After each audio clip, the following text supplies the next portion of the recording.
Story 1. The loss of my cat 15 years ago was deeply painful. She was the only thing I had ever asked for as a child. Took years of waiting because I wanted a Persian but knew they were expensive.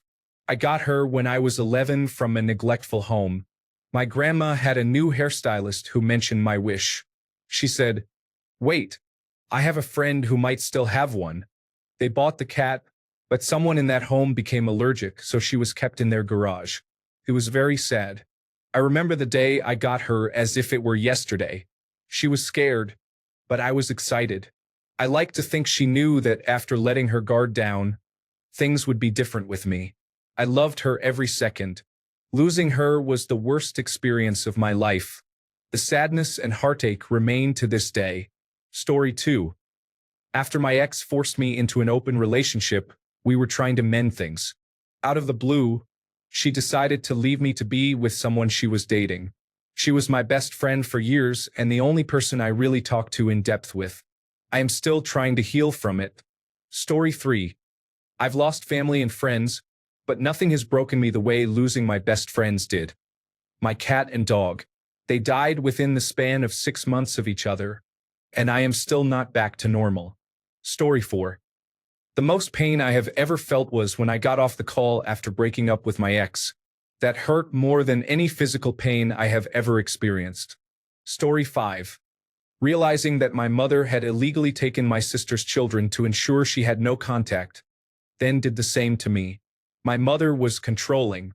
She spent the last 14 years on a feeding tube and ventilator, able to recognize what was happening but unable to control anything except blinking.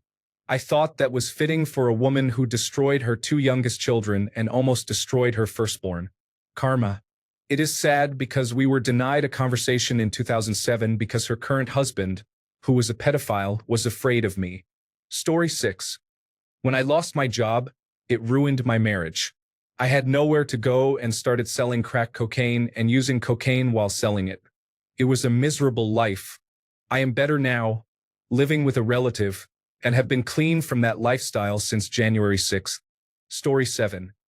When I found true proof that my husband of 2 months cheated on me while I was 6 months pregnant with my son, I was in the military and stationed overseas. I was completely alone with no proper escape route.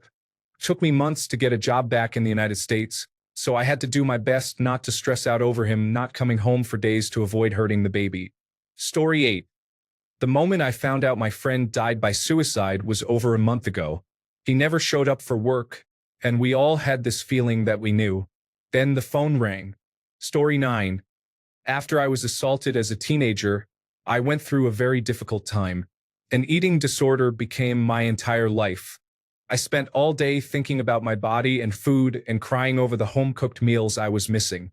I engaged in self-harming behaviors, did dangerous things, and abused substances daily. All of this was in an attempt to find some form of control over my own life.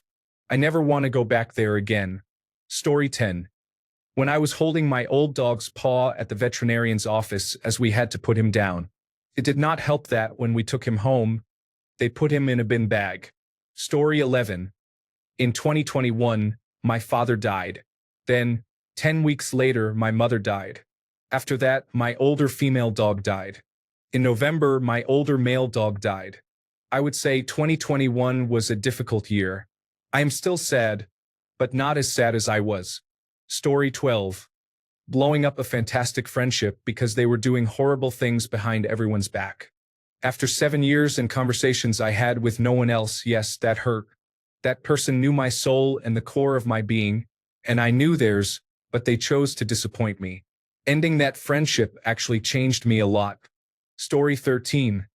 During a time when I just felt alone, even though I was technically surrounded by people.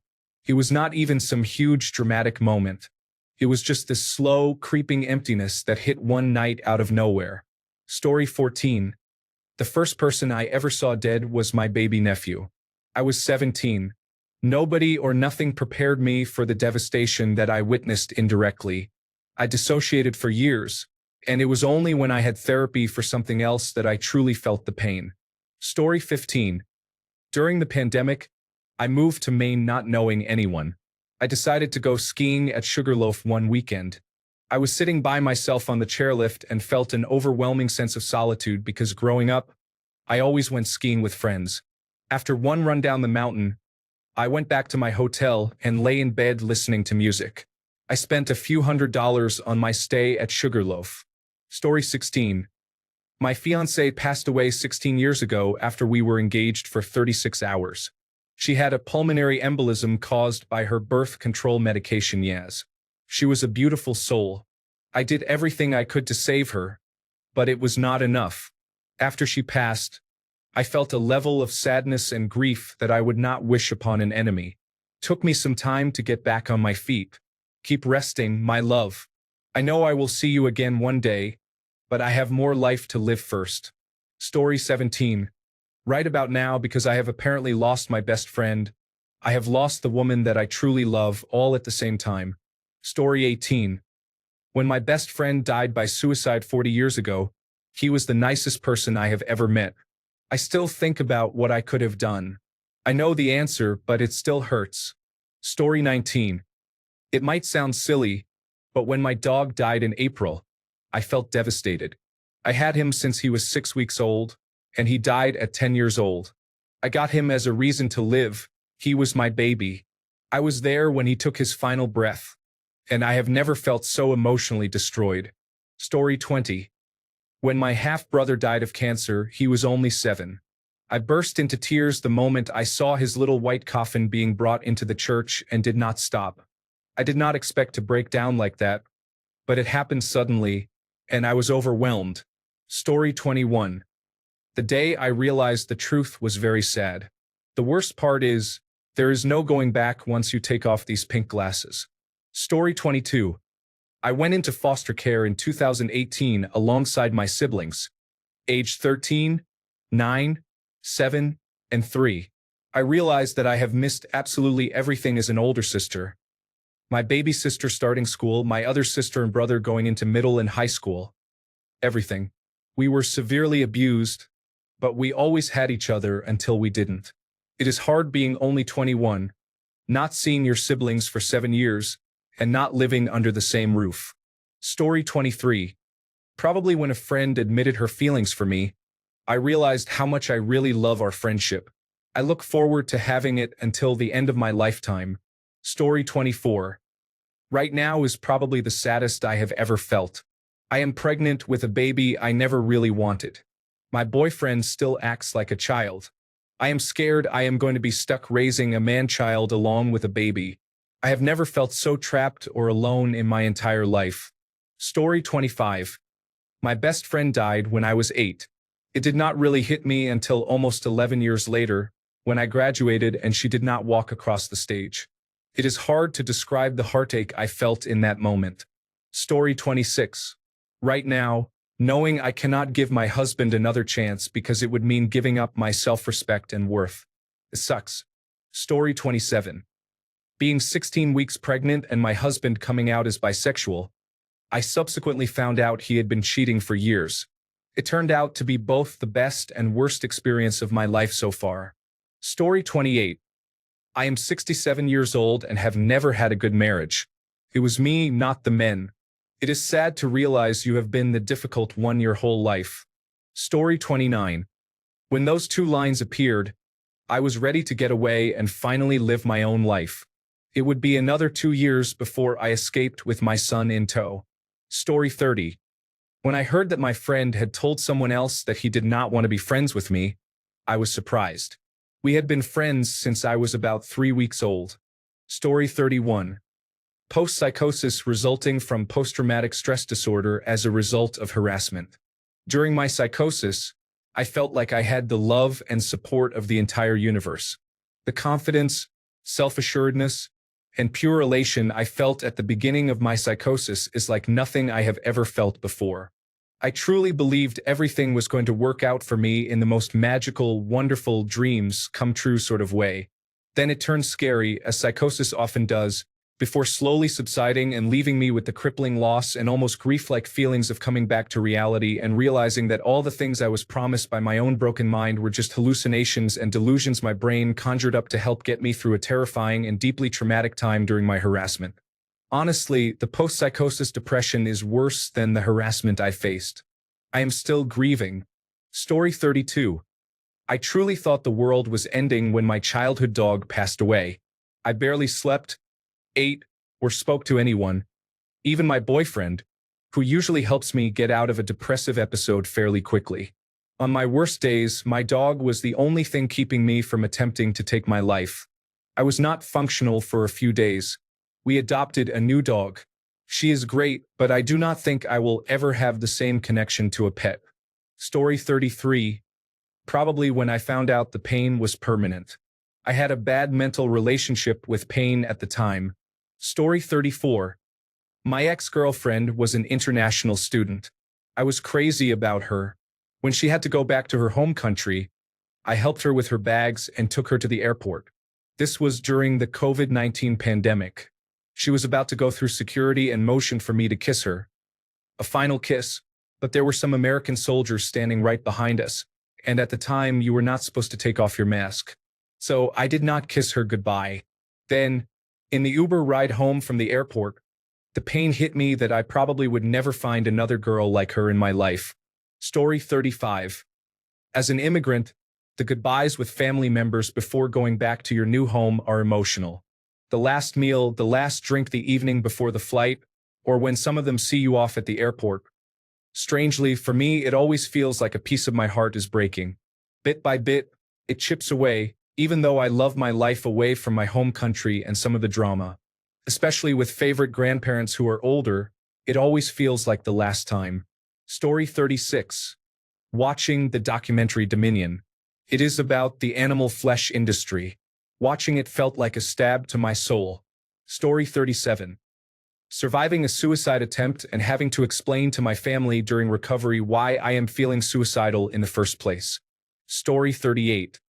When I twisted the final screw closed on my father's casket, I collapsed onto his coffin because I knew that was going to be the last time I ever saw him. My whole body gave up on me, and I had to be dragged off by my aunt and grandfather. Story 39. When I was lying in bed with the person I thought I would marry, they told me they wanted me to move out. Story 40. I think the saddest part for now is that someone very close to me from my family, once I turned 18, started a company in my name. I don't remember if I ever agreed or if it was just the way it turned out, like a please sign here situation. At that time, I wasn't mature enough to understand what it meant before it was too late, when the company was closed with a lot of debt. This is a debt I still think about almost every day, a debt they never really showed interest in paying back. When I die, I will not be able to give money to my children in my name. I will not own a house, a car, or other major possessions in life until this debt is out of sight and paid back by myself. For many years, I wished and hoped it would magically disappear. I kept studying so I wouldn't have to deal with setbacks for years. But I really regret missing so many important years in my working life. If I could replay that choice and say no in my younger days to them opening this company in my name, I would never have done it. People I trusted, people I still care about, and people whose lives are important to my children, people I see often and never could turn away from, somehow manipulated me to forget what they had done if I didn't want to lose them in my children's lives. It hurts. Story 41. Having my beloved dog put to sleep is the hardest experience. Nothing will ever be worse, and I have been through many difficult situations. It has been 4 years, and it still makes me randomly burst into tears. Story 42. So far it is ages 12 to 14. Terribly dark years. I was majorly depressed and did not leave my bedroom. I struggled with self-injury, became truant with the school systems, and my parents had me in different psychiatric wards trying to figure out what was wrong. It definitely changed my life path. I am 24 now, and although I do struggle sometimes, I am generally doing much better. I give thanks to all the specialists in my life who taught me skills along the way. Story 43. Sadness is overwhelming me right now. I lost my 91-year-old mother in November. She was my best friend, and I took care of her after my father died 2 years ago. They were married for almost 70 years and were the best parents. When I wake up in the morning, the first thought on my mind is to check on Mom. Then I remember she is gone. I want to talk to her so badly. I look for signs from her everywhere, and sometimes I find them. A bobby pin here or there, a little note tucked into a book, her handwriting so distinct. I miss the smell of their house. I am different now. I feel untethered. They grounded me, and now I feel like I will just float away. Story 44. In January, I was sexually assaulted by someone I trusted. I couldn't accept that it had happened to me until my friends helped me understand. The next 2 months were a complete blur, consumed by cocaine, ketamine, and anything I could get my hands on. I experienced manic episodes. I can only remember how awful I felt. I was too scared to be alone because I was afraid of myself. It still makes me feel uneasy now, but I am much better. Story 45. Lost my dad last year. He was probably the only person who ever truly cared for me. I still haven't fully processed or grieved for him because I have had so much going on personally. I separated from my wife of 21 years last week. Years of fighting finally broke me down, and I can't do it any longer. I tried hard to fake it or hope things would fix themselves. I drowned my sorrows in alcohol and cannabis. I am 6 months sober from alcohol and 1 week sober from cannabis. I am in my mid-40s and dread starting over. My children and grandchild are keeping me going at this point. Right now is the saddest time. Story 46. My first heartbreak. I thought it was real and found out he called it a companionship. That broke me. Their love story was 10 years in the making, and that made me feel like I was just a placeholder while she was away. When she got back, I got dumped. I lost all my self-worth and self-respect. Story 47. Losing Duchess, my 18-year-old cat, 1 month ago, then losing Dan, my deepest human love of almost 20 years ago. Story 48. I've been in love with a family friend of mine for almost a year now. A couple of weeks ago, I found out she liked me back when we were at a camp together. Her cousin set us up, and her brother, who was also on the trip, was supportive, so it was nice. We were together for about 2 days when we came home and had to end things because her parents didn't want her dating yet, among a few other personal reasons, and it hurt like hell. She texted me the next morning about what her parents said, and she continued to say she didn't know how she felt anymore and that it was best to just move on. She said she doesn't like to dwell in the past and that the feelings were mainly gone from what she could tell. I ran about 2 miles from my house, sat down under a tree, turned on the songs she had sent me the night we confessed, and cried for a couple of hours. Nothing has or will ever hurt more than that, because when you've spent as long as I have working towards something like this, then miraculously get the chance you thought was impossible, only to have it ripped out of your hands without having a say in the matter, it sucks.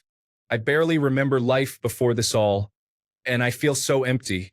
Maybe we'll have another chance in a couple of years, who knows, but I'm gonna have to wait for that chance on my own, never knowing what could or will happen. I've known for a long time that she was probably the one, and I'm only more sure that waiting is worth it, so I'll try to hang in here. Story 49. Chester Bennington passed away. Some people might say it is silly, but I took his loss very hard, and it still hurts a lot. Thanks a bunch for sticking around till the end of the video. Remember to subscribe, and until next time, stay awesome and goodbye.